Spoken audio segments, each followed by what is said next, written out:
Hello lads. Today I'm going to be discussing a topic that is considered a little controversial, unfortunately. And when I say controversial, I refer to first world controversial, if you know what I mean. More specifically, I'm going to be discussing implications and misconceptions of having a low frame rate in video games. This video is specifically towards Bullet Barry, a YouTuber who I genuinely respect and admire as a very clear-headed fellow gamer. But saying that, I wish to discuss further the conversation brought up about cinematic gameplay, quote-unquote, which is why I'm performing bunny ears with my finger, motion blur, and response time. Starting off, I'd like to make something abundantly clear. Much of this will be a matter of opinion, to help discuss the topic from a different point of view. I'm not here to antagonize, bully, or call out other people.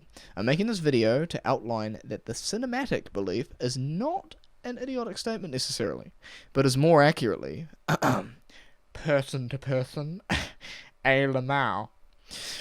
So anyway, objectively, we all understand and agree that the term cinematic in the context of video games is derived from the feeling and style that a film illustrates, or movie, if you will.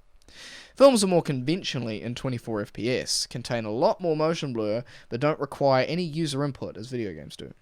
So, bearing that in mind, we can objectively state that, yes, categorically, a video game that is capped at 30 FPS will be, by default, more visually cinematic than a game that outputs at a higher value, for example being 60 FPS, 144 FPS, etc. Now, understanding that, the question still remains, is it okay, or even better, to have a cinematic experience with a AAA video game? Or should that be left for Hollywood films to own? Now, personally, I believe that stating, yes, I think that 30 FPS is better than 60 FPS, isn't always disingenuous. Not only that, but even credible. Let me explain before the red lightsaber that will be my like to dislike ratio gets any worse. I believe, as well as others, that there are specific instances in which 30 FPS provides a more immersive experience. As an example, I've provided gameplay of a very critically well-received game, The Last of Us. As many of you would know, this game had an initial release on the PlayStation 3 at 30 FPS as a narrative-driven game based in an apocalyptic world. The game had fantastic visuals, a breathtaking story, and characters that made you feel like you truly knew and understood them. Not long after the game's release, a remastered version was produced for the PlayStation 4, with, you guessed it, an improved frame rate of 60 FPS.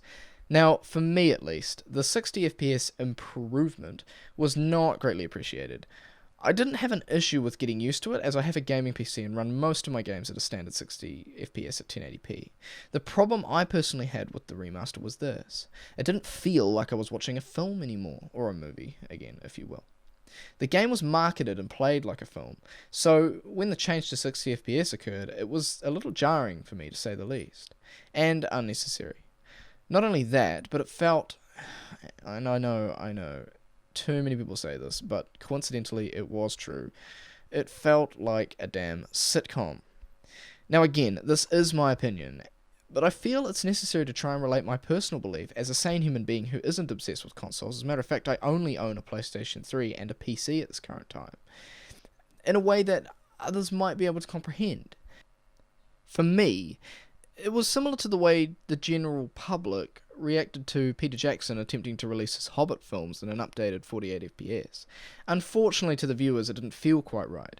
It was less conventional, to say the least. Regardless, the updated frame rate was technically better, as you're seeing more subtle movements from the characters, more natural camera flow, etc. But it came down to what the people preferred, and at least for now, people preferred the lower frame rate of 24 FPS. Now, relating that back to The Last of Us, I personally prefer the cinematic look of the game being at a low frame rate. I know, even though it's technically better when viewed in 60 FPS, especially when taking into account the cut of response time, smoother animations, and reduction of motion blur, even if I actually like motion blur, and even attempt enabling it in most games I play. Yeah, disgusting, I know. I apologise for my insolence, fellow elitists. I'm kidding. But seriously, I actually like motion blur. I see it as a dynamic feature, similarly to the way I perceive depth of field in video games. So, concluding, do I think it's better to play video games at a low frame rate? In very specific contexts and situations, yes, I personally do. But as a general rule, no, certainly not. As most games require very snappy response time. and aren't designed, that was me snapping my fingers by the way, and aren't designed quite the same way that Naughty Dog designs its titles. And I know that most people don't share the general, well, that I don't share the general consensus of opinion in this matter. To give a statistic of how many people agree with and understand my point of view, I've provided a poll that was created to answer this very subject, specifically on The Last of Us. Just remember while viewing this, 13% isn't as insignificant as you might think, as a similar percentage shows the amount of left-handers compared to right-handers. It suits really, considering myself, I am actually a left-hander. So, thank you all for listening, and have a great day, everyone. Oh, and Barry, always remember, you're the fastest man alive.